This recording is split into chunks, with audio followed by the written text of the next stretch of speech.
आज अपने बात करेंगे नर्वस टिश्यू के रिगार्डिंग। इससे पहले वीडियो में अपने बात करी थी मसल टिश्यू की, एपिथेलियल टिश्यू की। तो नर्वस टिश्यू क्या होता है, बेसिकली वो सारी चीजें अपने देखेंगे। ठीक है, तो स्टार्ट करते हैं। तो अपने बात करते हैं नर्वस टिश्यू होता क्या है। तो अपने कहते हैं एक स्पेशलाइज्ड टिश्यू है, स्पेशलाइज्ड टाइप का टिश्यू है, जो कि क्या करता है, नर्वस सिस्टम को बनाता है। या किसको बनाता है, नर्वस सिस्टम को बनाता है। नर्वस सिस्टम बेसिकली तीन चीजों से मिलकर बना हुआ है। एक होता है ब्रेन, एक होता है स्पाइनल कोड, एक होती है नर्व्स। ये तीनों चीजें मिल जाती है, तो बेसिकली इन तीनों चीजों को कंबाइन में अपने नर्वस सिस्टम बोलते हैं। वो इस नर्वस सिस्टम को बना कौन रहा है, तो अपने कह रहे हैं नर्वस टिश्यू बना रहे हैं। अब नर्वस टिश्यू जो होते हैं उसमें दो टाइप के सेल पाए जाते हैं, एक होते हैं न्यूरॉन्स और एक होते हैं न्यूरोग्लिया। ठीक है, अब ये करते क्या है, तो अपने कहते हैं ये क्या करते हैं, आपके इलेक्ट्रिकल इंपल्सेस जो होते हैं। ठीक है, इलेक्ट्रिकल सिग्नल्स बोल दो या इंपल्सेस बोल दो। ठीक है, सिग्नल सब बोल देते हैं अपने। इलेक्ट्रिकल सिग्नल्स जो होते हैं उन्हें जनरेट करते हैं। ठीक है, उन्हें उत्पन्न करते हैं और उन्हें ट्रांसफर करते हैं। क्या करते हैं, उन्हें ट्रांसफर करते हैं। तो ये काम बेसिकली इनका होता है। ठीक है, अब जो इलेक्ट्रिकल इंपल्सेस कैसे हो सकती हैं, जैसे कि अपने कह सकते हैं दो टाइप की इलेक्ट्रिकल इंपल्सेस हो सकती हैं, या तो अपने कह सकते हैं मोटार होगी या होगी सेंसरी।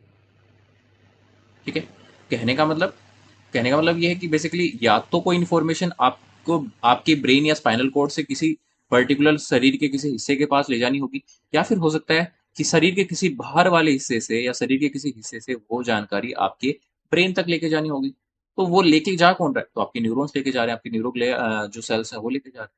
ठीक है, तो ये मतलब ये क्या करते हैं, इलेक्ट्रिकल इंपल्सेस को ट्रांसफर करते हैं और इलेक्ट्रिकल इंपल्सेस जो होती है उन्हें जनरेट करता है। तो एक जन जो है जिसको इन्फॉर्मेशन जहां से इन्फॉर्मेशन जो है जिस ऑर्गन से इन्फॉर्मेशन सेंड करी जानी है, तो वहां पे जो न्यूरॉन होगा वो क्या करेगा, इलेक्ट्रिकल इंपल्स को जनरेट करेगा और वो इन्फॉर्मेशन को क्या करेगा, आगे आगे आगे आगे ट्रांसफर कर देगा।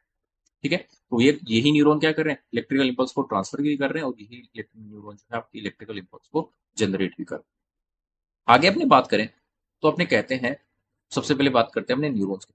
न्यूरॉन्स क्या होते हैं, तो अपने कहते हैं नर्वस सिस्टम के फंडामेंटल यूनिट्स होते हैं। मतलब आपका आपके नर्वस सिस्टम की जो सबसे मेन चीज है वो आपकी न्यूरॉन की खासियत ये होती है कि इनके अंदर रीजनरेशन कैपेसिटी नहीं होती। ठीक है, रीजनरेशन कैपेसिटी मतलब ये बेसिकली क्या नहीं कर सकते, ये अपने आप की कॉपी नहीं बना सकते। ठीक है, मतलब जैसे कि नया सेल बन जाता है सेल डिवीजन के द्वारा, बट न्यूरॉन्स जो होते हैं ये कभी भी दोबारा नए सेल्स नहीं बनते। इनको कंटिन्यूअस ऑक्सीजन चाहिए, इन्हें कंटिन्यूअस ग्लूकोज चाहिए, जिससे ये क्या कर सकें, एटीपी का सिंथेसिस कर सकें। ठीक है, अगर इनको नहीं मिली तो ये मर जाएंगे, ये मरे तो वापस नए नहीं बनेंगे, क्योंकि इनके अंदर डीएनए नहीं पाया जाता है। ठीक है, इनके अंदर क्या नहीं पाया जाता, डीएनए नहीं पाया जाता। न्यूक्लियस तो इनके अंदर प्रेजेंट है, बट उस न्यूक्लियस में डीएनए नहीं प्रेजेंट है। ठीक है, तो अपने कहते हैं न्यूरॉन्स जो होते हैं वो, उनके तीन मेन पार्ट होते हैं, एक होता है सेल बॉडी, एक होता है डेंड्राइट्स और एक होता है एक्सोन। सेल बॉडी में न्यूक्लियस एंड लगभग सारे सेल ऑर्गेनल्स पाए जाते हैं। तो सेल बॉडी जो पार्ट है वहां पे न्यूक्लियस भी है और वहां पे क्या है, सेल ऑर्गेनल्स है, जैसे कि आपका राइबोसोम हो गया, आपका माइटोकॉन्ड्रिया होगा, वो सारे सेल ऑर्गेनल्स वहां पे प्रेजेंट है। दूसरा जो पार्ट होता है आपसे बोलते हैं अपने डेंड्राइट्स, ये अन्य न्यूरॉन्स या सेंसरी रिसेप्टर्स से आने वाले सिग्नल्स प्राप्त करते हैं। ठीक है, मतलब जैसे कि एक न्यूरॉन मान लो यहाँ पे है, एक न्यूरॉन यहाँ पे है, इसने इलेक्ट्रिकल इंपल्स जनरेट करी, तो इसका न्यूरॉन दूसरे न्यूरॉन का जो डेंड्राइट पार्ट होता है वो क्या करता है, उस इलेक्ट्रिकल इंपल्स को सेंड करेगा और उसे आगे पहुंचाएगा। ठीक है, तो इसका जब अपने स्ट्रक्चर देखेंगे, डायग्राम देखेंगे, तो आपको ज्यादा अच्छे से समझ में आएगा। इसको आप इस बात करेंगे। एक्सोन जो होता है इलेक्ट्रिकल इंपल्सेस को सेल बॉडी से दूर ले जाता है और उन्हें अन्य न्यूरॉन्स या टारगेट सेल तक पहुंचाता है। ठीक है, तो ये क्या कर रहा है, एक्सोन इलेक्ट्रिकल इंपल्सेस जो इसको मिली सेल बॉडी से उसे दूर लेके जाएगा, आपके दूसरे न्यूरॉन तक पहुंचाने का काम करेगा एक्सोन। और न्यूरॉन्स उत्तेजनाओं पर प्रतिक्रिया करने और इलेक्ट्रिकल सिग्नल्स उत्पन्न करने की क्षमता प्रदर्शित करते हैं, जिन्हें एक्शन पोटेंशियल कहा जाता है। मतलब न्यूरॉन जो है वो क्या कर रहा है, इलेक्ट्रिकल इंपल्सेस को क्या कर रहा है, जनरेट भी कर रहा है और उन्हें ट्रांसफर भी कर रहा है। ठीक है, तो इस प्रोसेस को, इसी प्रोसेस को अपने एक्शन पोटेंशियल कहते हैं। ठीक है, अब इसको समझते हैं। देखो, अपने बात करी कि न्यूरॉन जो है बेसिकली एक स्ट्रक्चर है न्यूरॉन का, तीन पार्ट हो गए, एक हो गया आपका डेंड्राइट, एक हो गया आपका एक्सोन और एक हो गया आपका सेल बॉडी। तीन पार्ट थे। सबसे पहले अपने बात करी थी सेल बॉडी की। तो सेल बॉडी में अपने बात करी थी कि उसमें क्या प्रेजेंट है, आपके न्यूक्लियस प्रेजेंट है और सेल ऑर्गेनल। ठीक है, तो ये क्या करेगा, यहाँ पे बेसिकली होगा क्या, यहाँ पे एटीपी का सिंथेसिस हो रहा है। ठीक है, यहाँ पे एटीपी जो बन रही है, एनर्जी इसको एटीपी के लिए बेसिकली इसको चाहिए क्या, ऑक्सीजन चाहिए, इसको ग्लूकोज चाहिए इसको, जिससे एटीपी का सिंथेसिस कर लेगा। जैसे एटीपी बनी, ये सर्वाइव करता रहेगा। अगर इसे ऑक्सीजन नहीं मिली, ग्लूकोज नहीं मिली, तो ये मर जाएगा, क्योंकि इसमें रीजनरेशन कैपेसिटी नहीं है। अब अपने बात करते हैं, जैसे कि यहाँ पे एक न्यूरॉन है, यहाँ पे क्या है, एक न्यूरॉन है, इसने कोई इलेक्ट्रिकल इम्पल्स क्या करी, जनरेट करी। अब ये इलेक्ट्रिकल इम्पल्स को सबसे पहले रिसीव कौन करेगा, तो अपने कहते हैं जो आपका डेंड्राइट पार्ट है, देखो ये वाला जो हिस्सा, ये वाला जो हिस्सा है, ये क्या करेगा, उस इंफॉर्मेशन को क्या करेगा, उस इंफॉर्मेशन को कैच करेगा, उस इंफॉर्मेशन को सबसे पहले इसके पास वो आएगी, इसको रिसीव करेगा, इंफॉर्मेशन को रिसीव करेगा, और इस इंफॉर्मेशन को रिसीव करने के बाद में किस पे डाल देगा, तो आपकी सेल बॉडी के पास। और सेल बॉडी से वो इंफॉर्मेशन कहाँ जाएगी, तो आपके एक्सोन वाले पार्ट के पास जाएगी। और एक्सोन से फिर वो इंफॉर्मेशन कहाँ जाएगी, आपके एक्सोन के जो टर्मिनल्स हैं वहां से वो वापस बाहर निकल जाएगी। और वापस से जैसा ही वापस न्यूरॉन दूसरा, यहाँ पे दूसरा न्यूरॉन यहाँ पे प्रेजेंट होगा, तो उस दूसरे न्यूरॉन की जो डेंड्राइट्स हैं वो उसे रिसीव कर, ठीक है, वापस वो डेंड्राइट से सेल बॉडी आएगी, सेल बॉडी से वापस एक्सोन में आएगी, एक्सोन से वापस एक्सोन टर्मिनल से निकलेगी, बाहर निकलेगी, और बाहर निकलने के बाद में बाहर की साइड क्या प्रेजेंट है, अगले न्यूरॉन का डेंड्राइट पार्ट प्रेजेंट है, वो रिसीव करेगा। तो ऐसे जो है इलेक्ट्रिकल इंपल्स ट्रांसफर होती है। अब इलेक्ट्रिकल इंपल्स जो होती है वो दो टाइप की हो सकती है, अपने कहते हैं या तो वो होगी, कह सकते हो इंपल्स जो है, या फिर जो नर्व इंपल्स है उससे अपने कह सकते हैं दो टाइप की हो सकती है, एक होती है इलेक्ट्रिकल और एक होती है आपकी केमिकल। ठीक है, दो टाइप की इंपल्सेस हो सकती हैं, नर्व इंपल्स दो टाइप की हो सकती है, एक होती है आपकी इलेक्ट्रिकल और एक होती है आपकी केमिकल। इलेक्ट्रिकल अपने किसे कहेंगे, तो अपने कहते हैं कि इलेक्ट्रिकल कौन सी वाली है, तो अपने कहते हैं कि भाई यहाँ से जो इंफॉर्मेशन सेल बॉडी के पास से इंफॉर्मेशन जो आपके एक्सोन पार्ट तक आती है, या फिर यहाँ तक आती है, यहाँ तक जो बेसिकली इंफॉर्मेशन आ रही है, यहाँ से यहाँ तक जो इंफॉर्मेशन आ रही है उसका जो ट्रांसफर होता है उस होता है आपका इलेक्ट्रिकल ट्रांसफर। ठीक है, और फिर बाद में आपके एक्सोन टर्मिनल द्वारा उस इंफॉर्मेशन को दूसरे, क्योंकि दूसरा जो न्यूरॉन है यहाँ प्रेजेंट है, यहाँ पे दूसरा न्यूरॉन मान लो प्रेजेंट है, तो इन दोनों के बीच में जो गैप पाया जाता है उसे साइनेप्स कहते हैं, उसे क्या बोलते हैं, उसे साइनेप्स बोलते हैं। ठीक है, उसे क्या बोलते हैं, उसे आपका साइनेप्स बोलते हैं। तो ये साइनेप्स, इस जगह बेसिकली जो बेसिकली क्या करा जाएगा, एक केमिकल छोड़ा जाएगा इस एक्सोन टर्मिनल द्वारा, या फिर इसे टर्मिनल बटन्स भी कहते हैं, तो इसके द्वारा एक कह सकते हो न्यूरो ट्रांसमीटर छोड़ा जाएगा, जैसे कि एसिटल कोलिन। ठीक है, एसीएच, एसिटल कोलिन एक न्यूरो ट्रांसमीटर है, केमिकल सब्सटेंस है बेसिकली। अब वो केमिकल सब्सटेंस किसके द्वारा रिसीव करा जाएगा, तो दूसरा जो न्यूरॉन है उसके डेंड्राइट पार्ट द्वारा क्या करा जाएगा, रिसीव करा जाएगा। और फिर बाद में वो इन्फॉर्मेशन किसके पास आई, सेल बॉडी के पास आई, और फिर वो किसके अंदर कन्वर्ट हो गई, आपकी केमिकल इम्पल्स एनर्जी से, क्या कर सकते हो, केमिकल इम्पल्स से वो इलेक्ट्रिकल इम्पल्स में कन्वर्ट हो जाएगी और वापस आगे जाती जाएगी। अब बात करते हैं सभी के बारे में, एक एक पॉइंट देखते हैं, एक को थोड़ा सा स्पेसिफिक, थोड़ा डिटेल में चलते हैं अपने। तो अपने कहते हैं सेल बॉडी जो होती है उसमें आपका न्यूक्लियस प्रेजेंट है, आपके सेल ऑर्गेनल प्रेजेंट है, ये आपके इसका निर्माण करती है, तो अपने कहते हैं ग्रे मैटर को बनाती है, इसको बनाती है, ग्रे मैटर को बनाती है, इसको बनाती है, ग्रे मैटर को बनाती है। ब्रेन के दो पार्ट होते हैं, अपने कह सकते हो, एक होता है ग्रे ग्रे और एक होता है व्हाइट मैटर। ठीक है, ग्रे मैटर एंड व्हाइट।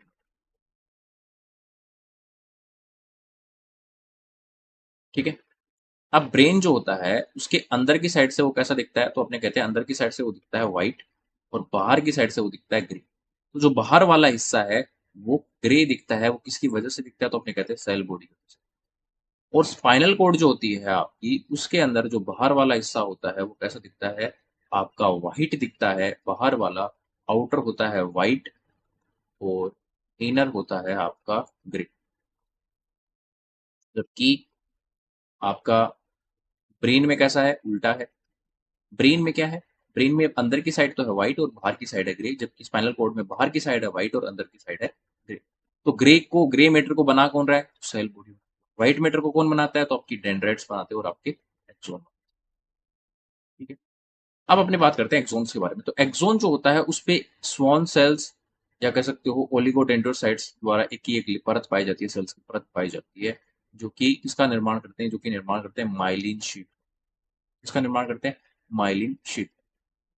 अब ये माइलिन शीथ करती क्या है, तो अपने कहते हैं इलेक्ट्रिकल इम्पल्सेस, अपने बात कर रहे थे ना कि इलेक्ट्रिकल इम्पल्स क्या होती है, और इलेक्ट्रिकल इम्पल्स ट्रांसफर करता है, जैसे कि सेल बॉडी से जो आपकी इंफॉर्मेशन है वो दूसरे न्यूरॉन तक जब जाती है, उससे पहले जो एक्सोन के अंदर जो कह सकते हो इलेक्ट्रिकल इम्पल्स जो है ट्रांसफर हो रही है, तो उसके दौरान उसकी स्पीड को बढ़ाने के लिए बेसिकली ये माइलिन शीथ क्या करती है, इंसुलेशन का काम करती है। इसका काम करती है, इंसुलेशन का काम। इंसुलेशन का मतलब अपने कह रहे हैं कि ये क्या कर रही है, तो ये कर रही है आपके जो नर्व इम्पल्स है उसकी स्पीड को बढ़ा देती है, बहुत ज्यादा स्पीड कर देती है, तेजी से स्पीड को इंक्रीज कर देती है, जिसकी वजह से क्या होगा, नर्व इम्पल्स सेकंडों के हिसाब से ट्रेवल कर जाएगी या पहुंच जाएगी आपके ब्रेन के पास, या ब्रेन से तुरंत आपके जो टारगेट ऑर्गन है वहां तक पहुंच जाएगी। ठीक है, इंसुलेशन का बेसिकली काम करती है। अभी आपके एक्सोन टर्मिनल के द्वारा क्या रिलीज करा जाता है, तो अपने कहते हैं केमिकल्स रिलीज करा जाते हैं जिन्हें अपने बोलते हैं, जैसे कि आपका है एसिटल। ठीक है, एसिटाइल, इसे शॉर्टकट में बोलते हैं ACH। ये रिलीज करा जाता है, और ये ACH जो है वो क्या करता है, ये ACH रिसीव करा जाएगा इसके द्वारा दूसरे न्यूरॉन के डेंड्राइट पार्ट द्वारा, और फिर इसे ट्रांसफर किया जाएगा सेल बॉडी में, सेल बॉडी से एक्सोन में जाएगा और नर्व इम्पल्स ट्रांसफर होती है। आगे इसके बारे में हमने देखें तो neurons highly specialised and diverse होते हैं। ये विभिन्न प्रकार के बेसिकली न्यूरॉन्स बहुत सारे काम करते हैं, जैसे कि सेंसरी परसेप्शन हो गया, मतलब आपके सेंस ऑर्गन के द्वारा जो इन्फॉर्मेशन है वो आपके ब्रेन तक पहुंचाना हो गया। मोटर कंट्रोल हो गया, आपके ब्रेन से इन्फॉर्मेशन को आपके टारगेट पार्ट या ऑर्गन तक ले जाना हो गया। इन्फॉर्मेशन प्रोसेसिंग हो गया, इन्फॉर्मेशन को प्रोसेस करना मतलब इलेक्ट्रिकल इम्पल्सेस या नर्व इम्पल्सेस को जनरेट, ये कॉम्प्लेक्स नेटवर्क एंड सर्किट्स बनाते हैं। तो बेसिकली क्या है, सीधी सी बात है, अगर आपको कम्युनिकेशन कैसा करना है, तेज करना है, स्पीड अप करना है, तो आपको क्या करना पड़ेगा, जो स्ट्रक्चर बनाएंगे, जो आपके नर्व्स बनाएंगे वो कैसे होंगे, कॉम्प्लेक्स स्ट्रक्चर, एकदम बहुत जटिल नेटवर्क होगा या सर्किट्स बना। न्यूरॉन्स लॉन्ग डिस्टेंसेस तक सिग्नल ट्रांसमिट कर सकते हैं, जिन्हें पूरे शरीर में कम्युनिकेशन की सुविधा मिलती है। जैसे कि न्यूरॉन्स जो होते हैं लॉन्ग डिस्टेंस कवर करते हैं, मतलब आपकी एडी से चोटी तक कह सकते हो, मतलब एडी से आपके पूरे ब्रेन तक इंफॉर्मेशन पहुंच रही है, तो एक लॉन्ग डिस्टेंस कह सकते हो, सिग्नल ट्रांसमिट हो रहा है। ठीक है, तो इससे क्या हो रहा है, कम्युनिकेशन हो रहा है आपके पूरे हर एक शरीर के हिस्से का आपके ब्रेन के साथ। ये cognitive process, memory formation, coordination of the body या मूवमेंट्स के महत्व। तो एक इंसान जो चल रहा है, तो चलने में उसके हड्डियां और उसके मसल्स काम कर रहे हैं, तो उस मसल्स को काम करवाने में हेल्प कौन कर रहा है, न्यूरॉन्स काम कर रहे हैं। इंसान का दिमाग चल रहा है, आपकी मेमोरी काम कर रही है, आपकी परसेप्शन है, आपकी इंटेलिजेंस है, सब कुछ जो काम कर रहा है वो किसी मदद से कर रहा है। ठीक है, ब्रेन करवा रहा है काम, बट ब्रेन किसके जरिए करवा रहा है, तो आपके न्यूरॉन्स के जरिए। ठीक है, अब अपने बात करते हैं दूसरे सेल के बारे में, जो कि है न्यूरोक्लियन। ठीक है, इसे ग्लायल सेल्स के नाम से भी जाना जाता है, जो कि नॉन न्यूरोनल सेल्स है, मतलब बेसिकली ये न्यूरॉन्स नहीं होते, ये न्यूरॉन्स को सपोर्ट एंड प्रोटेक्ट करते हैं। ठीक है, ये न्यूरॉन्स नहीं है, इनके अंदर इनकी खासियत ये होती है कि ये बेसिकली क्या कर सकते हैं, सेल डिवीजन कर सकते हैं। मतलब इनके ऐसा नहीं है कि ये एक बार बन गए तो दोबारा नहीं बनेंगे, ये दोबारा बन सकते हैं, अपने कॉपी बना सकते हैं, इनके अंदर ये कैपेसिटी होती है, जबकि न्यूरॉन्स के अंदर ये कैपेसिटी नहीं पाई जाती। अब इसके अंदर अलग अलग टाइप के अपने सेल्स पढ़ेंगे। सबसे पहला टाइप आपका एक टाइप का सेल्स जो कि है एस्ट्रोसाइट्स। तो ये ग्लियल सेल का सबसे एबंडेंट टाइप है, एबंडेंट का मतलब सबसे ज्यादा पाया जाने वाला टाइप। ठीक है, ये स्ट्रक्चरल सपोर्ट प्रदान करता है। ठीक है, एक्स्ट्रा फ्लूइड की कंपोजिशन को रेगुलेट करता है एंड ब्लड ब्रेन बैरियर को बनाता है। तो मेन काम जो इसका वो है आपके ब्लड ब्रेन बैरियर को बनाना। अब ब्लड ब्रेन बैरियर क्या होता है, तो अपने कहते हैं कि भाई ब्लड ब्रेन बैरियर एक ऐसी चीज है, ठीक है, जो कि आपके ब्रेन को और आपके स्पाइनल कोड को किससे बचाती है, इन्फेक्शन से बचाती है, बैक्टीरिया वायरस से बचाती है। तो आप जो खाना खा रहे हो, ठीक है, वो ब्लड में खाना अब्सॉर्ब होगा, आपके ब्लड में जाएगा, तो ब्लड में हो सकता है उसमें बैक्टीरिया वायरस कुछ भी हो सकते हैं, केमिकल सब्सटेंस हो सकते हैं, आपने अल्कोहल ड्रिंक करी, जो भी हार्मफुल सब्सटेंस हो सकते हैं, तो अगर आप आपके ब्रेन के पास पहुंच गए तो आपके ब्रेन को क्या पहुंचा सकते हैं, नुकसान पहुंचा सकते हैं। तो उस ब्रेन को कह सकते हो, उस ब्रेन के पास जाने से पहले उसे एक बैरियर से गुजरना पड़ता है, एक सीमा से गुजरना पड़ता है, जिसे बोलते हैं ब्लड ब्रेन बैरियर। तो क्या करता है, ऐसे हार्मफुल सब्सटेंस को ब्रेन तक या स्पाइनल कोड तक नहीं पहुंचने देता। ठीक है, उसे बनाता कौन है, तो अपने कहते हैं एस्ट्रोसाइट सेल्स बनाते हैं। अगला सेल है आपका ओलिगोडेंड्रोसाइट सेल्स। तो ये क्या करते हैं, माइलिन का उत्पादन करते हैं। ठीक है, एक फैटी सब्सटेंस जो सेंट्रल नर्वस सिस्टम के एक्सोन्स के चारों ओर लपेटा होता है, इंसुलेशन को बढ़ाता है। तो जैसे हमने पहले बात करी थी, जो आपका एक्सोन पार्ट था, जिसमें मैंने बोला था कि ये माइलिन शीट पाई जाती है, जो क्या करती है, इलेक्ट्रिकल इंपल्स की जो स्पीड होती है उसको तेज कर देती है, इंसुलेशन का काम करती है। उसे बनाता कौन है, तो ओलिगोडेंड्रोसाइट सेल्स। ठीक है, ये बनाते हैं आपके central nervous system. Central nervous system में तो कौन बनाएगा, ओलिगोडेंड्रोसाइट्स बनाएंगे, और उसी माइलिन शीट को आपके पेरिफेरल नर्वस सिस्टम में कौन बनाएगा, तो आपके स्वॉन सेल्स। कौन बनाएगा, स्वॉन सेल्स बनेंगे। देखो डायग्राम, आपके सबको डायग्राम दिखाते हैं। ये वाला जो स्ट्रक्चर था, एक बार मैं इसको हटाता हूँ, फिर आपको क्लियर दिखेगा। देखो, ये वाला जो स्ट्रक्चर था, ये रेड कलर से आपको जो दिख रहा है, तो इसे बना कौन रहा है ना, क्योंकि ये इसके ऊपर क्या होता है, जो है इम्पल्सेस होती हैं तुरंत फटाफट फटाफट ट्रांसफर कर दी जाती है। तो उसका निर्माण कौन कर रहा है? तो अपने कह रहे हैं जो माइलिन शीट है वो क्या कर रही है, इलेक्ट्रिकल इंपल्स के इंसुलेशन के लिए रिस्पॉन्सिबल है, स्पीड करने के लिए रिस्पॉन्सिबल है। स्वान सेल्स बना रहे हैं, ओलिगोडेंड्रोसाइट बना रहे हैं। स्वान सेल्स कौन से? पेरिफेरल नर्वस सिस्टम पीएनएस के अंदर जो आपके न्यूरॉन्स होंगे उनके अंदर बनाएंगे। और ओलिगोडेंड्रोसाइट है वो सीएनएस सेंट्रल नर्वस सिस्टम के अंदर आपके माइलिन शीट का फॉर्मेशन कर। अगला सेल आपका माइक्रोग्लिया। माइक्रोग्लिया जो कि सबसे छोटा सेल है, नर्वस सिस्टम का सबसे छोटा सेल आपका माइक्रोग्लिया। ये सेंट्रल नर्वस सिस्टम की इम्यून सेल्स होती है। इम्यून सेल का मतलब ये क्या करती हैं, जो डेड सेल्स होते हैं, जो बैक्टीरिया वायरस होते हैं जिन्हें पैथोजेंस कहते हैं, या डैमेज सेल्स होते हैं, उनको शरीर से बाहर निकालने के लिए क्या होती है, रिस्पॉन्सिबल होती हैं आपकी माइक्रोग्लिया। अगला सेल है आपका एपी एपिंडाइमल सेल्स। एपिंडाइमल सेल्स जो होती हैं ब्रेन एंड स्पाइनल कोड की कैविटीज को लाइन करती है, मतलब कैविटी जो होती है उनकी चारों तरफ से उनको कवर करने का काम करती हैं। और ये बेसिकली एक स्ट्रक्चर बनाती है जिसे बोलते हैं कोरोइड प्लेक्सस। Choroid plexus. और ये कोरोइड प्लेक्सस जो है ये बनाता है आपके सीएसएफ, इसको बनाता है सेरिब्रो स्पाइनल फ्लूइड को फॉर्म। ठीक है। तो ये सेरेब्रोस्पाइनल फ्लूइड है क्या? तो अपने ये देखते हैं कि सेरेब्रोस्पाइनल फ्लूइड बेसिकली क्या करती है, तो ये आपके ब्रेन और स्पाइनल कॉर्ड को प्रोटेक्ट करने का काम। जैसे कि आपका ब्रेन को प्रोटेक्ट करने के लिए आपका स्कल है, वो क्या कर रहा है, जो भी फोर्स लग रहा है उसको अब्सॉर्ब कर रहा है। ठीक है। और आपके ब्रेन को डैमेज होने से बचा रहा है। ऐसे ही एक बाहर एक फ्लूइड की लेयर होती है जो कि आपके ब्रेन को प्रोटेक्ट करती है, आपके स्पाइनल कॉर्ड को प्रोटेक्ट करती है, जिसे अपने बोलते हैं सेरेब्रोस्पाइनल। ठीक है। ये आपके ब्रेन को शॉक से बचाने का या काम करती है। बेसिकली शॉक जो होता है उसे अब्सॉर्ब करती है। ठीक है। इससे जो जो भी झटका लगता है उसको खुद ये अब्सॉर्ब कर लेगी, जिससे ब्रेन डैमेज नहीं होने वाला। ठीक है। आगे बात करें अपने, तो ग्लायल सेल्स नर्वस सिस्टम के डेवलपमेंट एंड मेंटेनेंस में महत्वपूर्ण भूमिका निभाते हैं। ठीक है। तो सीधी सी बात है, आपका ग्लायल सेल्स आपकी न्यूरोग्लिया जो है वो क्या कर रहे हैं, आपके नर्वस सिस्टम के डेवलपमेंट और मेंटेनेंस पे एक इंपॉर्टेंट रोल प्ले करते हैं। वे न्यूरॉन्स के मेटाबॉलिक सपोर्ट प्रदान करते हैं, न्यूट्रिएंट्स की सप्लाई करते हैं और वेस्ट प्रोडक्ट को रिमूव करते हैं। तो न्यूरॉन्स को क्या कर रहे हैं, सहारा दे रहे हैं, सपोर्ट कर रहे हैं बेसिकली न्यूरॉन्स को, जो इलेक्ट्रिकल इंपल्सेस को जनरेट कर रहा है, ट्रांसफर कर रहा है। तो उन्हें न्यूट्रिएंट सप्लाई करना हो गया, उनमें जो वेस्ट है उसको निकालना हो गया, उसको बाहर फेंकना हो गया, तो उसका काम कौन कर रहा है, आपकी ग्लायल सेल्स या न्यूरोग्लिया कर रहे हैं। ग्लायल सेल्स नर्वस सिस्टम के केमिकल इन्वायरमेंट को रेगुलेट करने, ऑप्टिमल फंक्शनिंग को सुनिश्चित करने में शामिल होते हैं। तो बेसिकली जो केमिकल इन्वायरमेंट क्रिएट किया जाता है, बेसिकली जो आपके न्यूरोट्रांसमीटर छोड़े जाते हैं, ठीक है, एक न्यूरॉन द्वारा इंफॉर्मेशन को ट्रांसफर करने के लिए, उसको उसके फंक्शन को रेगुलेट करने का काम कौन करते हैं, आपके ग्लायल सेल्स करते हैं। ये वे चोट या बीमारी के बाद नर्वस टिश्यू के रिपेयर और रीजनरेशन में भी कंट्रीब्यूट करते हैं। तो नर्वस टिश्यू अगर कोई डैमेज हो जाता है तो उसे रिपेयर करना हो गया और उसके रीजनरेट करना हो, तो ये काम भी कौन करता है, तो आपकी ग्लायल सेल्स या न्यूरोग्लिया कर रहे हैं। ठीक है। अभी एक एक सेल को अपने वापस देखें, तो अपने एपिडेमल सेल्स के बारे में बात करी थी, तो एपिडेमल सेल्स क्या कर रहे थे, सीएसएफ का फॉर्मेशन करा रहे थे। ठीक है। कोरोइड फ्लेक्सस का फॉर्मेशन करके, और ये क्या कर रहा था, आपके ब्रेन को प्रोटेक्ट कर रहा था, आपकी स्पाइनल कॉर्ड को प्रोटेक्ट कर रही थी ना, शॉक को अब्सॉर्ब करके। ठीक है। बाद में आपने बात करी थी कि ओलिगोडेंड्रोसाइट्स ये क्या कर रहे थे, माइलिन शीट का फॉर्मेशन कर रहे थे, जिससे क्या हो रहा था, माइलिन शीट क्या कर रही थी, माइलिन शीट इंसुलेशन कर रही थी इंपल्सेस का। ठीक है। मतलब इलेक्ट्रिकल इंपल्सेस जो थी उसकी स्पीड को बढ़ा रही थी। आपके सैटेलाइट सेल्स, ठीक है, और ये बेसिकली क्या करते हैं, इंफॉर्मेशन को ट्रांसफर करते हैं।